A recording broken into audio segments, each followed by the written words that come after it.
Entonces ponías porque... La clase está muy difícil. Ya.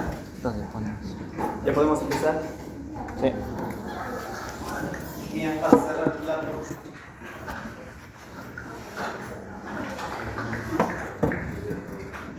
Bien. Las proteínas. Una parte genérica, para más o menos entender lo posterior la digestión. Creo que ya todos ustedes tienen más o menos una noción de la estructura de una proteína, ¿no?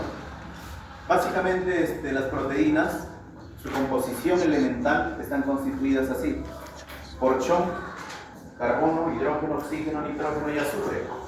Y algunas de ellas pueden tener algunos metales, como hierro, cobre, también fósforo y zinc. ¿Ya? Y vamos a ver cómo se le llama a esas proteínas. Porque característicamente las proteínas están constituidas por estos bioelementos. Estructuralmente están constituidas por dos grupos funcionales. El grupo amino terminal, que por nomenclatura internacional siempre se lo esquematiza hacia el lado izquierdo, y el grupo carboxilo hacia el lado derecho, ¿no? Y un carbono central, básicamente donde en él se unen otros compuestos que pueden ser o no pueden ser esos bioelementos. ¿Ya? Porque hay proteínas, por ejemplo, que se conjugan con carbohidratos, entonces el carbohidrato viene acá. Proteínas que se conjugan con lípidos, entonces el lípido viene acá. Proteínas que se conjugan con metales, como ellos, entonces el metal viene acá. ¿Ya? Pero la estructura básica, esto le corresponde a un aminoácido, lógicamente, o sea, no es una proteína. He escuchado también que las proteínas tienen como unidad fundamental a los aminoácidos. Entonces, esta unidad fundamental me va a dar origen a una proteína. Por acá ya tenemos la unión de dos aminoácidos. Un aminoácido, el primero, el segundo aminoácido. La idea es que a medida que aumentan los aminoácidos, finalmente me dan origen a una proteína. ¿Ya? Hay proteínas lineales que solamente tienen grupos de aminoácidos. De pronto hay proteínas que se llaman proteínas primarias. Hay proteínas secundarias que de pronto ya generan una hélice. Esa estructura lineal de pronto gira y me forma una hélice, la famosa alfa hélice. Y de pronto ella se vuelve a sobrecargar sobre sí misma. O sea, esa estructura ya helicoidal se vuelve a superenrollar, me genera una proteína terciaria y así sucesivamente. ¿Ya? Entonces la base fundamental de las proteínas de manera molecular son los aminoácidos, porque su estructura básica se centra en los bioelementos que les mencionaba. ¿Ya? Bien, ¿qué más? Por acá les mencionaba, ¿no? Las proteínas pueden ser primarias, secundarias, terciarias y cuaternarias. Lógicamente que cada una de ellas, a medida que va bajando en este orden, se hace más compleja. Y para nosotros es más difícil poder digerirlo. ¿Ya? Si nosotros, por ejemplo, consumimos una proteína primaria, es fácilmente digerible. Pero si nosotros consumimos una proteína terciaria o cuaternaria, es difícilmente digerible. Nosotros tenemos que gastar más energía para poder digerir a las proteínas terciarias. Y si no alcanzamos a digerirlos, bueno, tendremos que eliminarlos, pues, ¿no? Pero también se da un proceso de digestión donde nosotros no lo aprovechamos y lo realizan las bacterias en nuestros intestinos. ¿Ya? Entonces ahí hay dos cosas que hay que tener en cuenta. Si nosotros no lo digerimos a ese alimento proteico, lo eliminamos. Y es un caso de, por ejemplo, posiblemente alguna anomalía, algún problema de digestión. Cuando de pronto no tenemos la capacidad enzimática de poder digerirlo, lo eliminamos a la proteína. Pero también puede darse otro caso, donde hay microorganismos que generan ese proceso digestivo, pero no lo aprovechamos. Y más bien nos puede resultar tóxico, porque cuando ellos lo digieren, rompen no solamente esta unión, sino también, en muchos casos, rompen a estos grupos funcionales. Y por ejemplo, este grupo amino se puede transformar en amonio o en amoníaco, y eso para nosotros es tóxico. Entonces es otro problema adicional. Pero cuando no lo podemos digerir, es un problema de digestión, de mala digestión. Pero también resulta que cuando lo digerimos y no es nuestra actividad metabólica, o sea, no son nuestras enzimas, y son las bacterias, ellas pueden generar estos grupos funcionales libres, donde el amonio y el amoníaco, producto de la generación del grupo amino, puede conllevar a problemas de gases tóxicos, que no son eliminados, lógicamente, en la flatulencia, sino que se absorben y pueden circular en sangre. Y ese sí es un problema. ¿Ya? Entonces hay que tener en cuenta esas cosas. Los enlaces. Supongo que también ya más o menos se recuerdan algo de Kinder. Las proteínas primarias, lógicamente las que están unidas así, linealmente, su enlace característico es se le llama enlace peptídico. Pero si de pronto ellas se sobrecargan y generan una hélice, los que se unen son ellos, estos enlaces. Es como si le dijera esta estructura lineal y de pronto da la vuelta. Y esas uniones de la hélice son enlaces puente de hidrógeno. Por aquí está, puente de hidrógeno, donde generan el alfa y el beta hélice, dice. En referencias, en las referencias bibliográficas, el alfa hélice simplemente son las que hacen esto, o sea, una hélice, pero las beta hélice en realidad deben ser entre comillas, porque no son una hélice, sino generan como si fueran una escalera, ¿ya? No son una hélice propiamente dicho, pero en los libros menciona así, alfa y beta hélice, ¿ya? Los puentes disulfuro son características de las proteínas terciarias, ¿ya? Los puentes disulfuro. Así a veces nos preguntan, por ejemplo, nos dicen, ¿no? El enlace característico de la proteína primaria, el enlace peptídico. Dice, profe, de la proteína secundaria, el puente de hidrógeno. Pero eso no significa que no tiene peptídico. Sí tiene peptídico, pero su enlace característico es el puente de hidrógeno. ¿Ya? Igual, en la proteína terciaria no significa que no tiene peptídico, no tiene puente de hidrógeno. También lo tiene, sino que en este caso su enlace característico es el puente disulfuro. ¿Ya? Y las proteínas cuaternarias, ellas sí son totalmente una estructura muy compleja. Pasa. ¿Ya? Entonces, por ejemplo, acá nos habla, ¿no? Dice, profe, ¿qué es un polipéptido? Un polipéptido, a ver, yo les pregunto, ¿qué es un péptido primero? Un grupo de aminoácidos unidos con su enlace peptídico. Ese es un péptido. Y un polipéptido será más grande. Pero los polipéptidos dan origen a los protómeros. O sea, en pocas palabras, un protómero es una estructura terciaria. Y esa estructura terciaria que se condensa, comprime, se enrolla, da origen finalmente a una proteína cuaternaria. En términos generales se le llama oligómeros. Y ahí me preguntan por un oligómero. Dice, profe, ¿qué es un oligómero? Es una estructura proteica supercondensada, que tiene todos los enlaces que nosotros hemos visto. Peptídico, puente de hidrógeno y también el puente disulfuro. ¿Ya? Entonces así se estructuran las proteínas. Bien. Por acá lo que te mencionaba, solamente más o menos, ¿no? Para tener una idea, ¿ya? Una idea general. ¿A quiénes se les llama proteínas simples? Aquellas que no están conjugadas. Dice, profe, ¿cuándo no están conjugadas? Cuando ese carbono central que les mencionaba no se une a otros compuestos, a otros elementos. O sea, este carbono está solamente saturado con hidrógeno. Esa es una proteína simple o no conjugada. Pero las proteínas conjugadas, ellas sí. Justamente por acá tenemos un grupo de proteínas conjugadas. Dice, hay glucoproteínas. ¿Por quiénes son ellas? Son proteínas unidas a carbohidratos. El término gluco significa carbohidrato. Por eso es una glucoproteína. También hay proteínas que están unidas a los lípidos. Y a ellas se les llama lipoproteínas. Proteínas que están unidas al grupo fosfato. Y a ellas se les llama fosfoproteínas. Proteínas que están unidas a metales. Se les llama cromoproteínas. ¿Ya? Y tienen diversas funciones. Las proteínas básicamente, por ejemplo, las funciones más características es que se dividen en dos grupos. Hay proteínas que forman parte de una estructura y se les llama estructurales. Y proteínas que no forman parte de una estructura se les llama funcionales. A esas funcionales se les llama enzimas. ¿Ya? Dice, profe, ¿qué es una enzima? Una enzima es una proteína que cumple la función de catalizar una reacción bioquímica. ¿Ya? Cumple la función de catalizar una reacción bioquímica.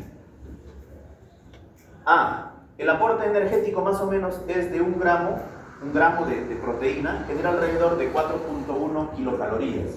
Ese es su aporte energético. Si a nosotros nos preguntan ¿cuánto aporta un gramo de proteína? Ese es su aporte energético. ¿Ya? También constituyen tampones, que lo hemos visto en algún momento. ¿Por qué eran los tampones? ¿Qué eran los tampones? A ver.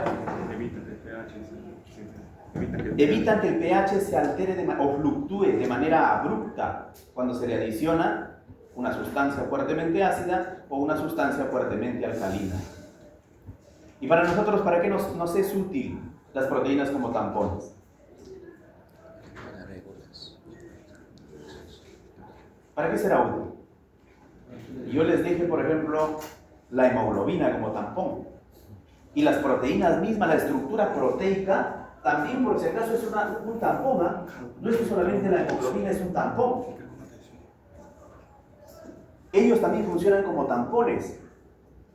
Porque no olviden, ¿es de dónde viene? Este compuesto es un radical carboxilo. ¿Pero de dónde proviene el radical carboxilo? Del ácido carbónico. Igual el grupo amino también. O sea, si de pronto genera una sustancia, imagínate, por ejemplo, ¿no? Yo tengo este grupo, este aminoácido circulando en sangre y de pronto el pH empieza a fluctuar, cambia el pH de 7 punto y algo que normalmente nosotros presentamos en nuestros fluidos corporales, 7.2 más o menos, de repente sube, pero lo que hace él, se rompe este enlace de aquí, se rompe ese enlace y se une a los protones. Y él funciona como un tampón, no necesariamente la hemoglobina como tampón, sino también los aminoácidos pueden participar como tampones para estabilizar el pH de los fluidos corporales y especialmente de la sangre. ¿Ya? Bien, ahora lo que nos interesa, ya acá tienen una lista de los aminoácidos, ¿no? También alguna vez lo han visto. ¿Por qué eran los aminoácidos?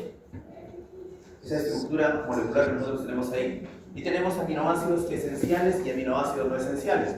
Una lista de aminoácidos esenciales y no esenciales. ¿Ya? Esto nos interesa. El día de hoy nos vamos a centrar en esto. Resulta que las proteínas, así como habíamos visto el metabolismo de carbohidratos, el metabolismo de lípidos, ¿cuánto era más o menos el aporte calórico en carbohidratos? ¿Recuerdan? 45 más o menos, 45% de nuestra dieta diaria. En los lípidos, 20, 22 hasta 30, 32. En las proteínas, más o menos está en ese rango, entre el 10 al 35% del aporte calorífico nutricional diario. ¿Ya? Resulta que nosotros, les hablaba del proceso de la digestión, ¿no? Me olvidé de consultarles, a ver, ¿qué nos convendrá a nosotros? ¿Consumir proteínas primarias o consumir proteínas terciarias o cuaternarias?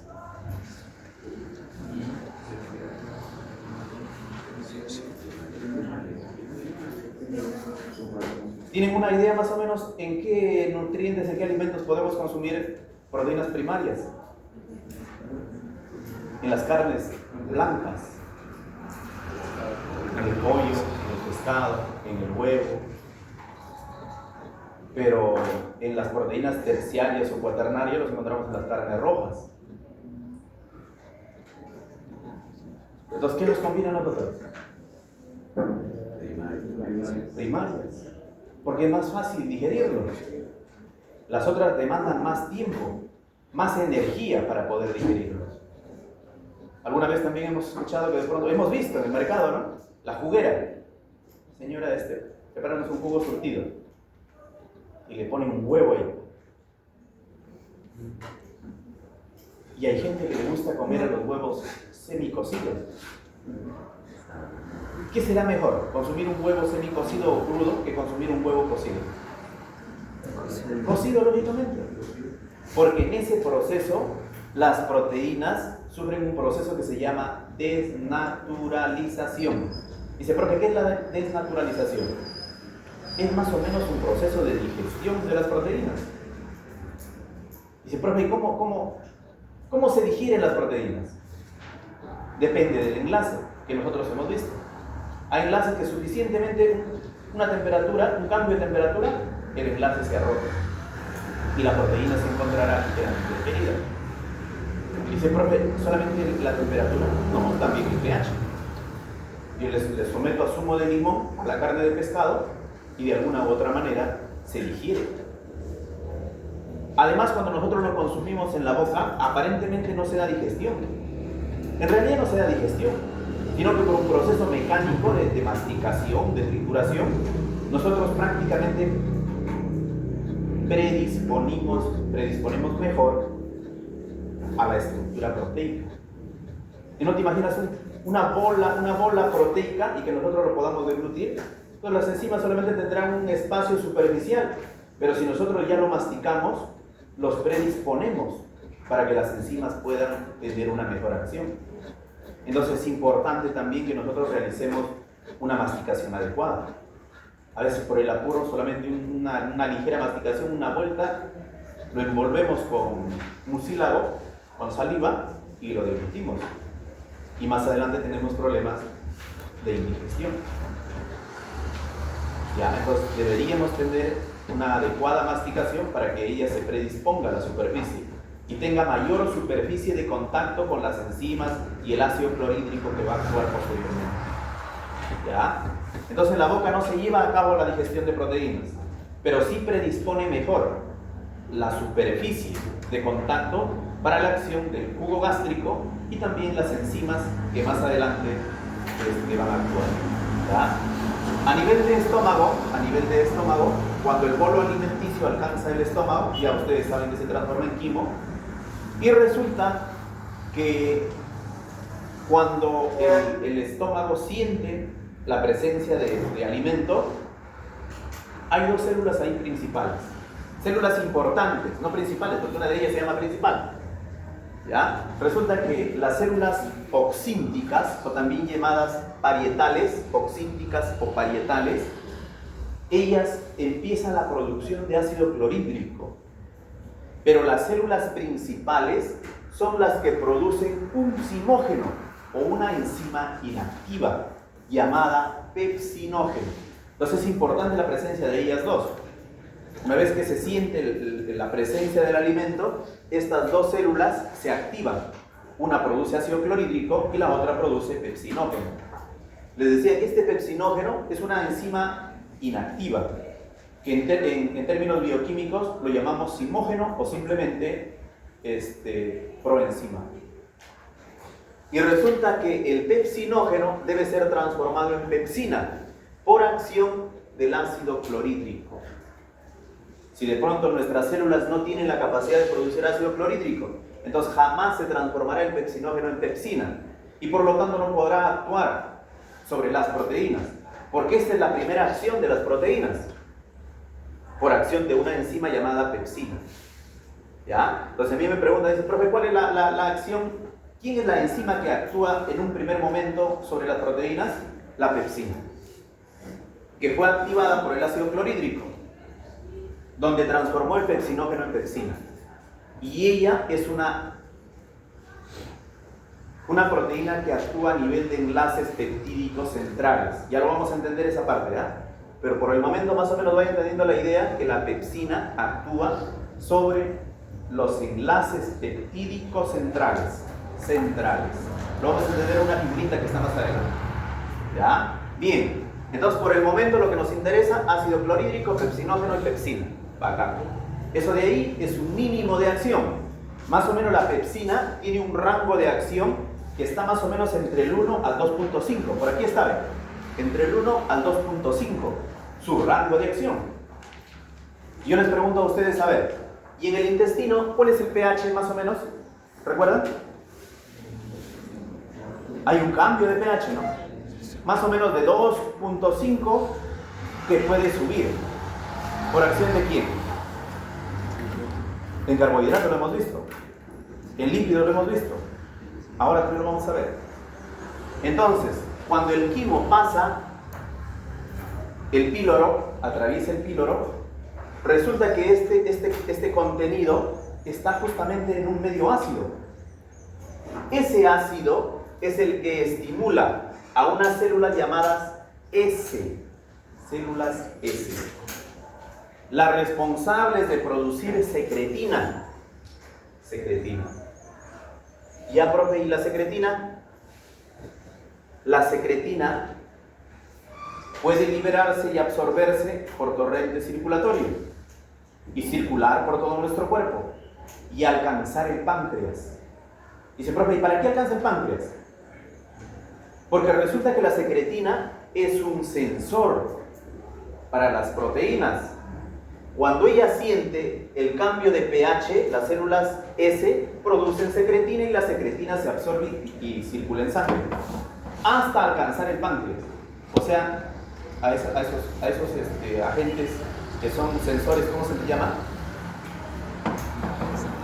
¿Recuerdan? ¿Cómo se le llama a los que son sensores? En este caso la secretina es sensor. Ella se libera y circula en sangre. Y resulta que el páncreas lo detecta cuando está circulando en sangre. Y el páncreas automáticamente empieza a producir enzimas. Bueno, que en realidad no son enzimas, sino también son zimógenos como el pepsinógeno. Pero ojo, el páncreas no produce pepsinógeno, produce otros zimógenos. Dice, profe, ¿qué era un zimógeno? Una enzima inactiva. Y dentro de esas enzimas inactivas están todas ellas, mira. El tripsinógeno, la procarboxipeptidasa A y B, la el quimiotripsinógeno y también la proelastasa. Todas ellas son zimógenos. Dice, profe, ¿qué eran los zimógenos? Enzimas inactivas. ¿Y a quién los producía? El páncreas. El páncreas.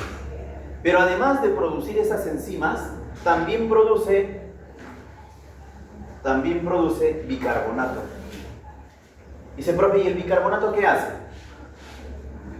Al pH del ácido clorhídrico empieza a subirlo, hasta que más o menos llega a un rango de 7 a 8 de pH. O sea, de 1 a 2.5, que es el pH del ácido clorhídrico, el bicarbonato lo ligeramente alcaliniza hasta este rango, 7 a 8. ¿Para qué, profe? Para que estas proenzimas o zimógenos puedan activarse. Y si no, no se activan.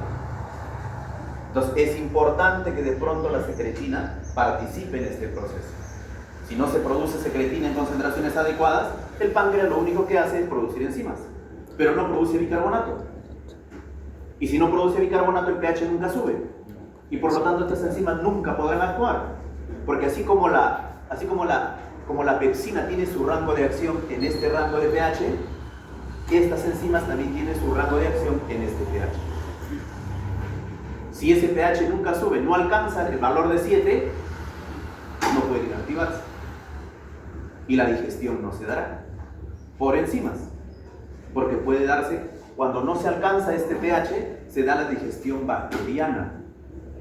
Y la digestión bacteriana es un problema, porque nos genera lo que les mencionaba, compuestos derivados del grupo amino, como amoníaco, que es tóxico para nosotros. ¿Ya? Entonces hay que tener en cuenta eso. Dice, profe, ¿y cómo se activa? Por ejemplo, en este caso, el pepsinógeno es activado por la enteroquinasa.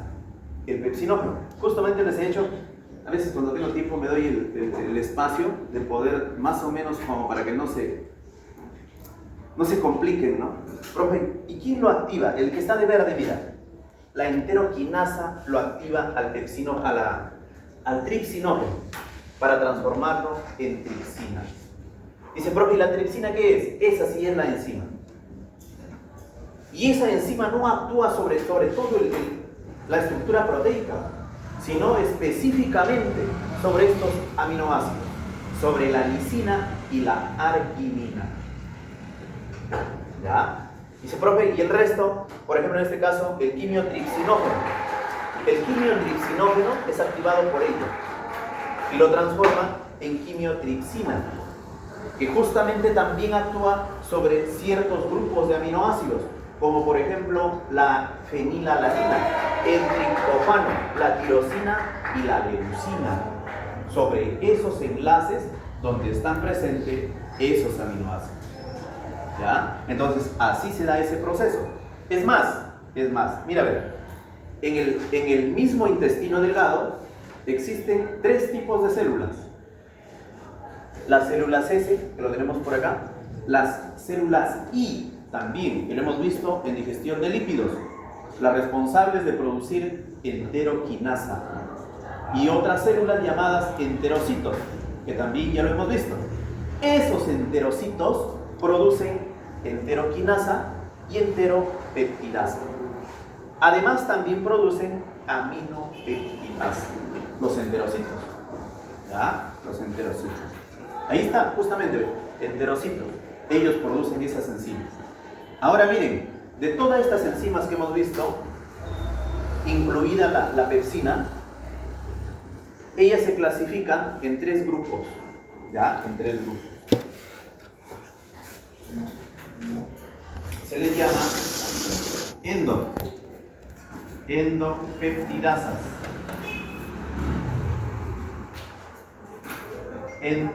Endopeptidasas es el primer grupo.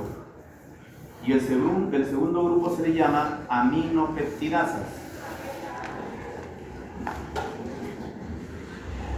Aminopeptidasas. Y el último se le llama carboxipeptidasas.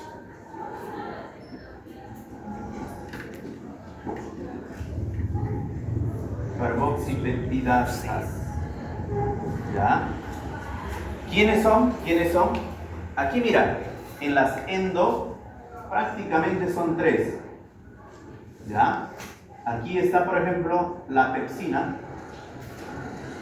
También está la tripsina.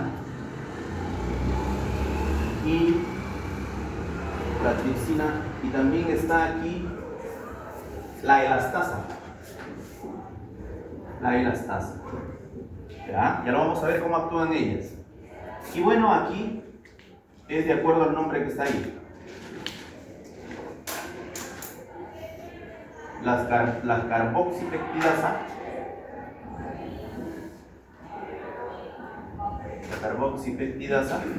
Y aquí es la al revés, es la aminopeptidasa, y aquí es la carboxipeptidasa.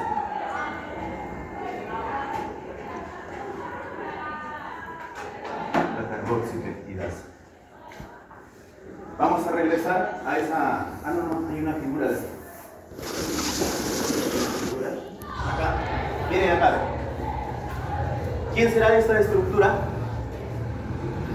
Una estructura primaria de una proteína. ¿Ya? Y resulta, acá están todas las que tenemos allá, ¿no? Peptidasa, pepsina, tripsina, elastasa. Ya, miren, ven. Las 2 primeras y la última son endopeptidasas. Dice, profe, ¿cómo así? Actúan a nivel de enlaces centrales. De toda la estructura de la proteína, actúan a nivel de enlaces centrales. ¿Ya? O sea, de pronto puede venir, por ejemplo, acá una peptidasa y romper este enlace. Y me deja libre por este lado a una estructura ya más pequeña. Y sobre ella, otra vez, porque hay que tener en cuenta que cuando yo rompo este enlace, el que queda libre aquí viene a ser el grupo carboxilo. Aquí, este grupo de aquí, nuevamente acá. Entonces puede actuar otra vez una enzima de ellas o ella que actúa a nivel de enlaces centrales. Las 2 primeras y la elastasa, así como están ahí, actúan a nivel de enlaces centrales. Y la aminopeptidasa, generalmente en el grupo del aminoácido terminal o el contiguo, actúa la aminopeptidasa. Y así sucesivamente con la carboxipeptidasa. También lo puede hacer en el grupo amino del aminoácido terminal o del contiguo. ¿Ya? Así que por ese lado creo que no tienen problemas para más o menos entenderlo. ¿Ya? Las centrales actúan justo acá. Y las terminales pueden actuar en amino terminal o carboxi terminal. ¿Ya? Bien, ahora miren, ver. Hasta ahí, ¿qué tenemos? Dependiendo de cuán efectivas sean ellas. Podemos tener, por ejemplo, aminoácidos libres, individuales. Podemos tener aminoácidos dobles. O podemos tener aminoácidos triples. Cuando tenemos aminoácidos simples, simplemente lo que le queda a nuestro intestino es simplemente facilitar el paso. Pero, cuando tenemos, por ejemplo, así, dobles o triples, en las células en cepillo de los enterocitos tenemos dipeptidasas y tripeptidasas. Aquí, dipeptidasas, por ejemplo, para ella, una dipeptidasa, y para ellos, una tripeptidasa.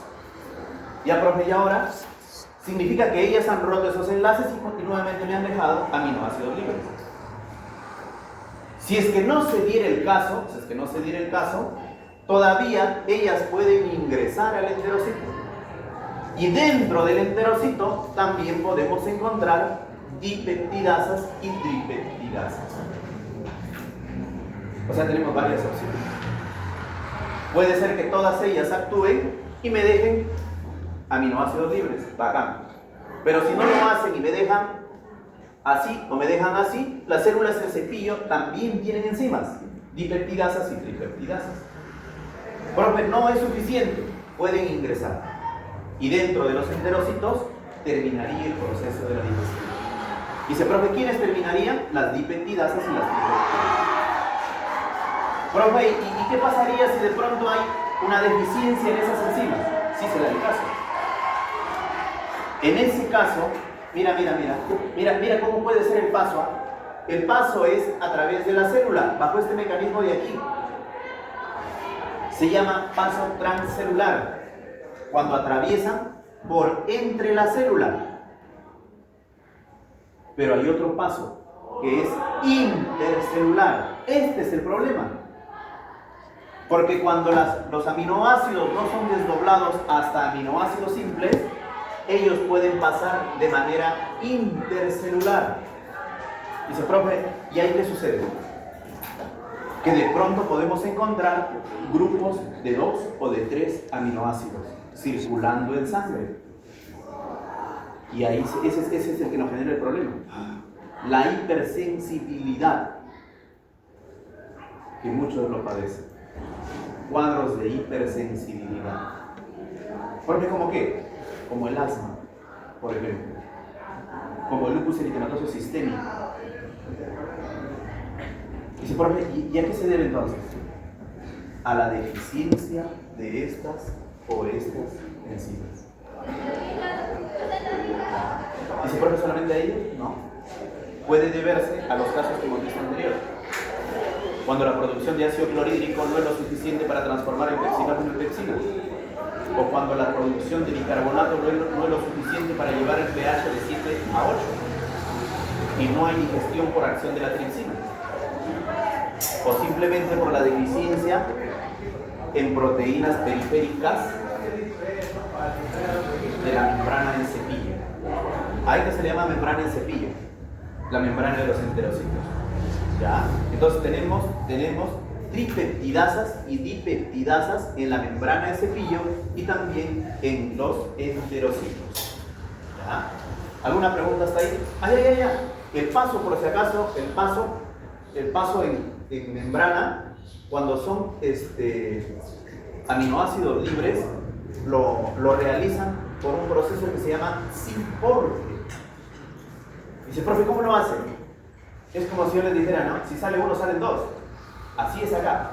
Si entra el sodio, entra el aminoácido. A ese proceso se le llama simporte.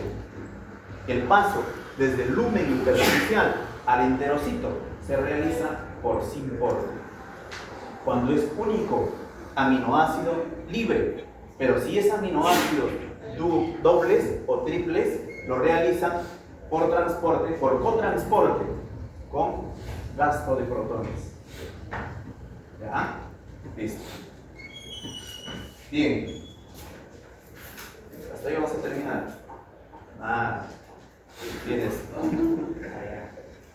La acción de una enzima llamada glutamina sintetasa, o también llamada glutamina sintasa. Ahí, lo voy a tratar de hacer en resumen ya, para no complicarnos la vida. Miren lo siguiente. Hace ratito les mencionaba que resulta que les he mencionado de un caso, cuando era un problema para la salud de nosotros, en el proceso de digestión de proteínas. Y les decía que se libera amoníaco. Ahí lo tenemos aquí, el amoníaco, miren. ¿Dónde se produce el amoníaco? ¿Se acuerdan? A ver, Ronaldinho, ¿dónde se produce el amoníaco? Sí. ¿En la orina? ¿Hemos hablado de la orina algún ratito? Estás orinando fuera del water. ¿Dónde más? Por ahí se excreta, ya lo vamos a ver, por ahí se excreta. ¿Pero dónde se produce?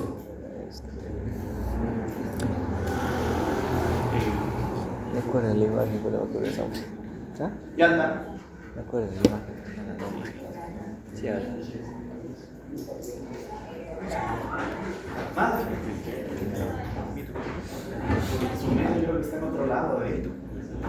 ¿Dónde se produce? Por digestión bacteriana en el intestino. Se produce amoníaco. Pero mira, faltan otros dos casos. Se produce también en el catabolismo de bases nitrogenadas. Y se preguntan, ¿quiénes son las bases nitrogenadas? ¿Se acuerdan? ¿Tienen una idea de quiénes son las bases nitrogenadas? Úricas y pirimídicas, adenina, timina, citosina, guanina, uracilo y ácido. Cuando se digieren ellas, también se liberan grupos amino. Y ojo, el grupo amino no puede estar nunca libre. Este de aquí. O sea, nunca puede estar así, como CH3. Nunca. En algunos libros dice, ¿él quién es? ¿Quién es el CH3? Porque el grupo amino viene de él, por si acaso, NH2. Él es el grupo amino. El que nosotros lo hemos visto y debe estar así.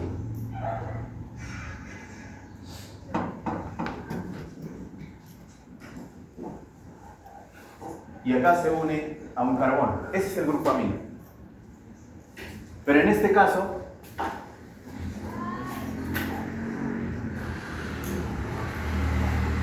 él, para que estabilice, lógicamente tiene que ganar un protón. Pero así todavía es inestable.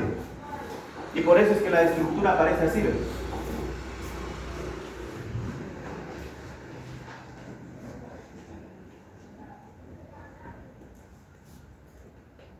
Ese es el grupo amino no protonado. El grupo amino protonado es el NH4, que es el amoníaco. Él es el que es tóxico. Los otros son radicales que son inestables. Entonces, este amoníaco que lo tenemos acá puede estar presente en una célula. La célula puede realizar un sinnúmero de mecanismos bioquímicos para evitar que él genere problemas, porque él ya es un radical libre. Los radicales libres sacan la mugre a las células. A los ácidos nucleicos los desestabilizan y pueden generar, por ejemplo, cáncer, que es uno de los principales factores, o generar envejecimiento prematuro. Y si se acumulan en articulaciones, pueden generar, ¿cómo se llama? Artritis o gota. Entonces ellos no pueden quedar nunca libres. ¿Y qué tiene que hacer la célula? Un proceso para neutralizarlo a él. ¿Y cómo lo hace? Haciendo uso de un compuesto muy útil. Dice, pero ¿y ese compuesto quién es? ¿Quién será él?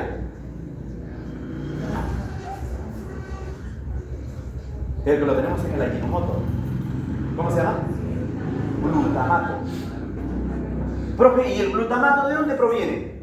El glutamato es el neurotransmisor más importante que tenemos. así como la acetilcolina y el grupo de transmisores, el glutamato también es recontra súper importante en el proceso de transmisión neuronal. Entonces, mira, nosotros gastamos sustancias útiles como él para de pronto neutralizarlo al amoníaco. Ese proceso donde el glutamato se une al amoníaco gracias a esa enzima, la glutamato sintetasa o sintasa, con gasto de ATP todavía, aquí hay entrada ATP y sale AMP, lo transforma en glutamina, ella es la glutamina. El glutamato más el amoníaco en presencia de la glutamina sintetasa, con gasto de ATP, se transforma en glutamina. Y se profe, la glutamina puede circular en sangre. Ella ya no es tóxica. Profe, ¿para qué es útil? Por ejemplo, ¿tienen una idea de quién es esta figurita?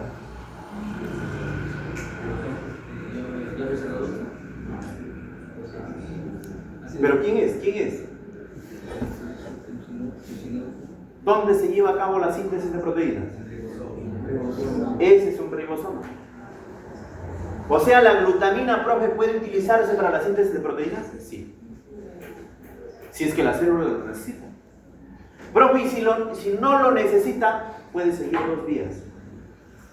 Puede circular en sangre y alcanzar el hígado, para que una enzima llamada glutaminasa rompa nuevamente a esta estructura de la glutamina y lo transforme otra vez en glutamato y amoníaco. Ya, profe, y el amoníaco circula hasta alcanzar el torrente circulatorio, eliminándose no como amoníaco, sino como ¿qué? Como urea. Y ya, profe, ¿y la otra vía?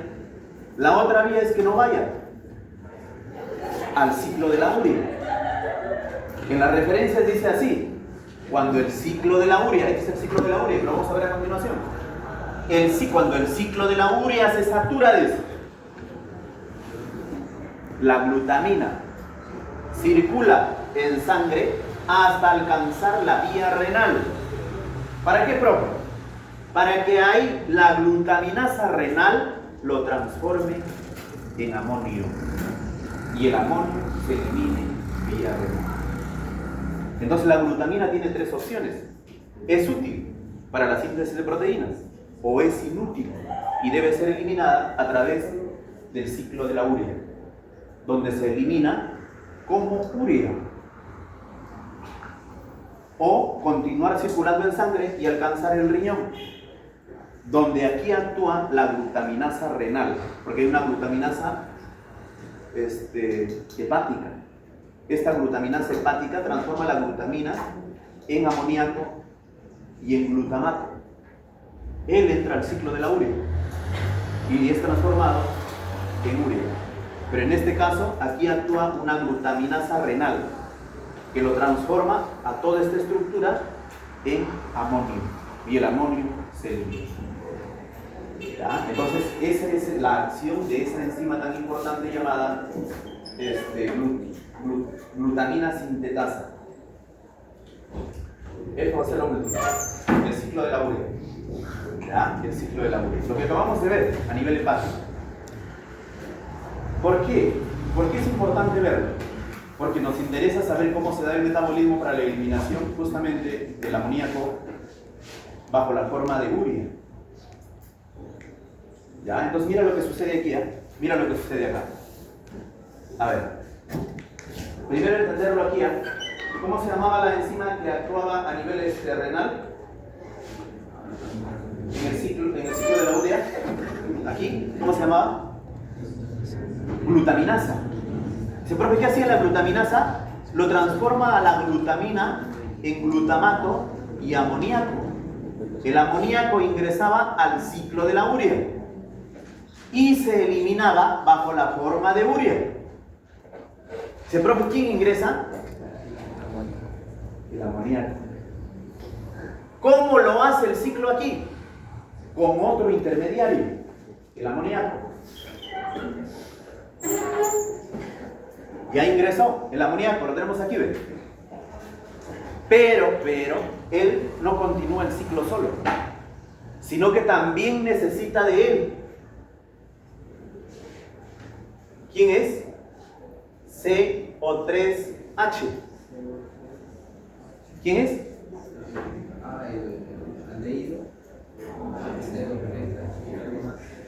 El ion bicarbonato.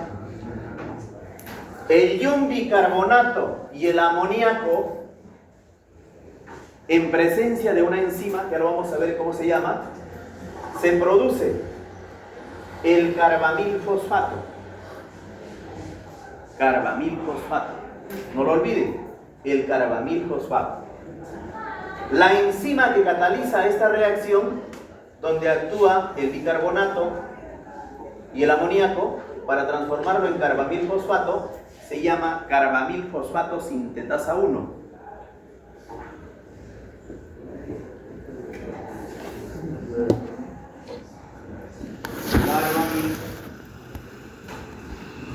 Fosfato sintetasa. En algunos libros no dice sintetasa, dice sintasa nada más, ¿verdad? 1. Aquí en esta reacción se gastan 2 ATPs y se producen 2 AMPs. Y el catalizador, el acelerador de la reacción es el magnesio más 2. ¿Ya? Entonces hasta ahí tenemos este primer intermediario. ¿Cómo se llama? Carbamilfosfato. Carbamilfosfato. Luego, el carbamilfosfato es transformado en otro intermediario. ¿Cómo se llama ella? ¿Se acuerdan? ¿Nada? Se llama citrulina. Citrulina. Y la enzima que actúa aquí se llama ornitina. 2, en la 2. Ornitina transcarbamilasa. Transcarbamilasa. ¿Ya? La ornitina transcarbamilasa. Ella transforma al carbamilfosfato en ornitina. Perdón, en citrulina. ¿Ya? Y la citrulina sale. Dice, profe, ¿de quién sale? De la mitocondria. ¿De quién? Del hepatocito, o sea, de la célula del hígado. Y se une a otro intermediario. Este intermediario se llama aspartato. La citrulina sale y se une al aspartato. Dice, profe, ¿y qué dan origen? Al arginato. Este es el arginato. ¿Ya? La citrulina sale, se une al aspartato y da origen al arginato. La enzima que cataliza la reunión de la citrulina con el aspartato se le llama arginato succinasa. 3. Arginato succinasa.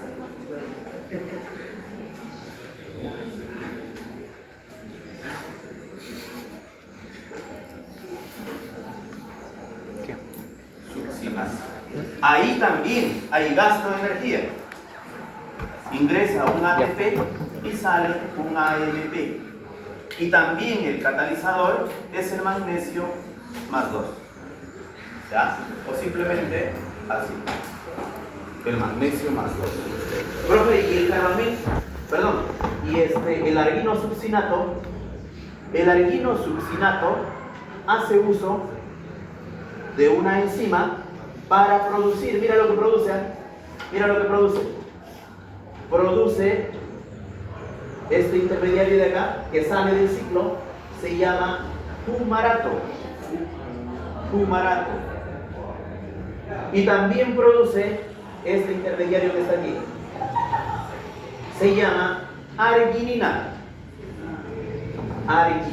El de acá era arginosuccinato. El de acá se llama arginina.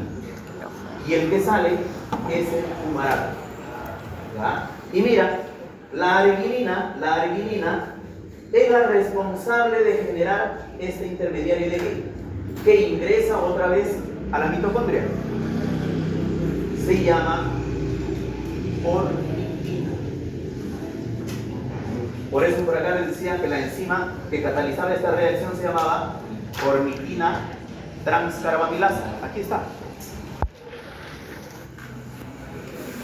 De nuevo, ¿ya? Mira, ¿cómo se llamaba él? Citrulina. La citrulina sale de la mitocondria y se une a un intermediario llamado aspartato. Porque ¿cómo se llama la enzima que cataliza esa reacción? Ornitina transcarbamilasa. Profe, ¿y qué producen ahí? Argininosuccinato. Profe, y el argininosuccinato da origen a la arginina, donde se elimina del ciclo al fumarato. O sea, se rompe esta estructura y genera fumarato y arginina. Dice, profe, y la arginina da origen a otro intermediario que se llama ornitina. La ornitina ingresa aquí. Por eso es que la enzima que actúa, en realidad, para que se dé la formación del argininosuccinato, en realidad deben ser 3 intermediarios. La ornitina que regresa al ciclo, la citrulina y el aspartato. La enzima que cataliza esa reacción se llama ornitina transcarbamilasa. ¿Ya? Listo.